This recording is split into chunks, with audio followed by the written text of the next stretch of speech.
In this video, I'd like to talk about how to identify prime numbers. So before we jump into any type of exercise questions, we first want to understand exactly what a prime number is. So I'm going to write down the definition. So a prime number is simply a number that is evenly divisible by only itself and 1. So let me write that down really quick. So like I said, a prime number is just a number that is evenly divisible by only itself and 1. So another way you might define this, if you Google it and look on Wikipedia, they say that a prime number is a natural number that's bigger than 1. So remember, the natural numbers are just the normal counting numbers. So a prime number is a natural number that's bigger than 1, because we do not include 1 as a prime number, that cannot be made up as a product of two smaller natural numbers. So like 6, for instance, can be made up of 2 and 3. So 6 can be made up as a product of two smaller natural numbers, and that's why 6 is not a prime number. In fact, we call this a composite number. So numbers that are not prime, we call composite. And I'll write that down. So a composite number is just a non-prime number. So let's start going through the list and see if we can figure out which numbers would be prime and which would not. Actually, let me just go a little bit more.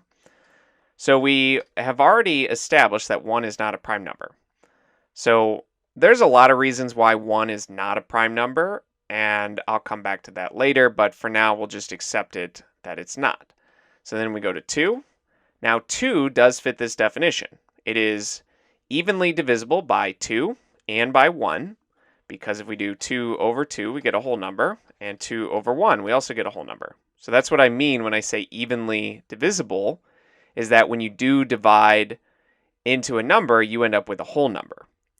So 2 is a prime number. Now 3 is also a prime number, because 3 is not divisible by any of the natural numbers smaller than it that are bigger than 1. So it's not divisible by 2. And we also know it is evenly divisible by itself, and 3 divided by 1 is just 3. So 3 works. Now if we go to 4, 4 does not work, because 4 is evenly divisible by 2, because 4 divided by 2 is 2. So 4 is not a prime number. 4 is composite. And we keep moving on from that. The next number is 5. So all the numbers below 5, 2, 3, and 4, do not evenly divide into 5. For instance, if I do 5 over 2, you get 2.5, you get a decimal. 5 over 3, you get 1.6 repeating, also a decimal. 5 over 4 would be 1.25. So all the numbers less than 5 do not evenly divide into 5.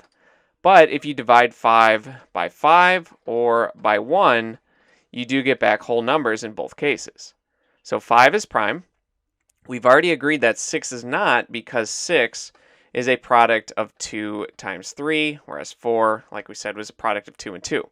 So it can be made up as a product of smaller numbers, or numbers that are smaller than that.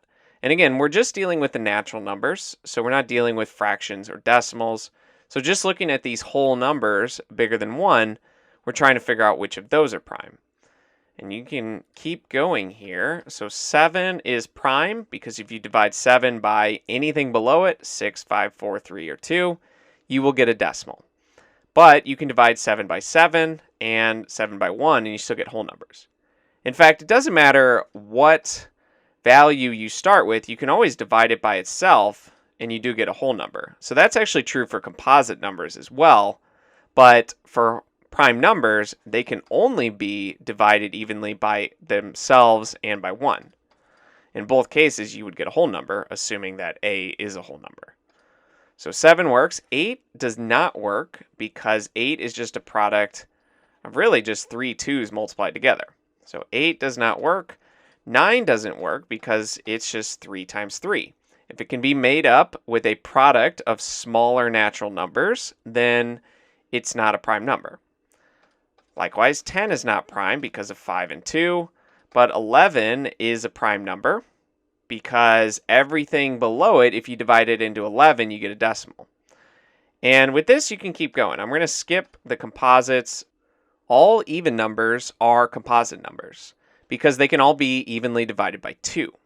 So 12, 14, 16, 18, and so on, those are not prime numbers. In fact, the only even prime number is the number 2, because everything after that, every even number after that, can be divided by 2, which means it's not a prime number. So after 11, you get 13.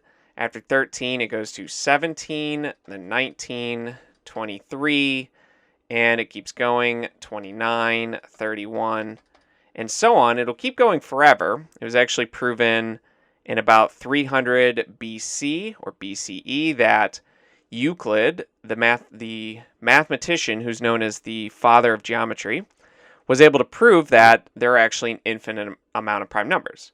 And his proof is fairly clever. He did it by assuming that there were a finite amount and then showing that it led to some kind of logical contradiction. So he used a proof by contradiction to show that the prime numbers are infinite.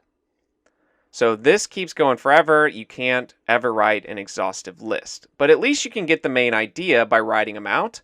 Now, you don't want to necessarily memorize past this, and to be honest, I've studied prime numbers for many years now. It's one of my favorite areas of math, but I don't really keep track of them past about this far. But if you know the process, you can figure them out pretty quickly. Like 32 is not 1. 33 is not 1 because it's divisible by 3. 34 is even. 35 is divisible by 5. 36 is even. 37, now this one I do think is prime.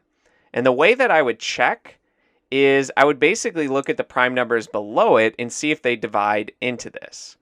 And this is kind of beyond the class or beyond the difficulty of this video, but basically you just have to check up to the square root of the number, or roughly the square root of the number. So square root of 36, I'll put it right here, that's just 6. And the square root of 49, that's 7. So whatever this is, it's between 6 and 7. So you really only have to check up to 6, or all the prime numbers up to 6, which is 2, 3, and 5. So these are the only ones you'd have to check. Do these actually go into 37? And it's not even. Now, to check for 3, you would add the digits. So 3 plus 7 gives you 10, and 10 is not divisible by 3. So that wouldn't work. And numbers that are divisible by 5 end in a 5 or a 0. So that doesn't work either. So 37 is a prime number because we checked all the primes below it up to the square root of that number. And like I said, this idea of only checking up to the square root is a more advanced concept that I'm not going to cover in this video, but it is true. That is all you need to check up to, and maybe in a later video I can prove that. So that's the general process for finding prime numbers. You kind of just run through the list. Check all the numbers up to the square root of that number that are prime and see if they actually go into it. And if they don't, then you have a new prime number. And you'd keep going. 38 is even. 39 is divisible by 3. So this would not work because 3 plus 9 is 12, and 12 is divisible by 3. So 3 goes into that 13 times. 40 is even. 41, this is probably prime. And again, we only have to check up to 6 because it still falls in this range. And so 2, 3, and 5 are the only primes we have to check. It's not 2 because it's not even. 3 does not go into it because 4 plus 1 gives you 5, and 3 does not go into 5. And it's not divisible by 5 because it doesn't end in a 1 or a 0. So that's prime, and we would just continue that process indefinitely.